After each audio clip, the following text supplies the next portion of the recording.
Жарандардын жеке маалыматтарын коргоо, жеке жашоону урматтоо укугунун компоненти. Мындай пикирин юридика илимдеринин доктору Алмаз Токтогулов билдирди. Ал жакында эле президент Садыр Жапаровдун жарлыгына ылайык жеке маалыматтарды коргоо боюнча мамлекеттик агенттиктин түзүлгөнү боюнча пикирин билдирди. Айтымында Кыргызстанда компьютердик технологиялардын өнүгүшүнүн шартында мындай органды түзүү зарыл. Жеке маалыматтар жеке адамга тиешелүү ар кандай маалыматты билдирет. Алсак фамилиясы, аты, атасынын аты, туулган айы жана жылы, дареги, үй бүлөсү, социалдык жана мүлктүк абалы, билимик, кесиби, ден соолугунун абалы жана башка маалыматтар. Бул маалыматтар купуя маалымат категориясына кирет, демек жумуш берүүчү же аларга жетүү мүмкүнчүлүгүнө ээ болгон башка адам алардын коопсуздугун, башкача айтканда, купуялыгын камсыз кылууга тийиш.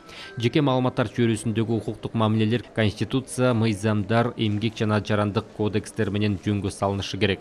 Ар бир жаран өз укуктарын, мыйзамдуу кызыкчылыктарын жана жеке маалыматтарын коргоого укуктуу. Жеке маалыматтар жөнүндө мыйзамдын талаптарын бузуу кылмыш, административдик жана жарандык жоопкерчиликке алып келет деп кошумчалады Алмаз Токтогулов.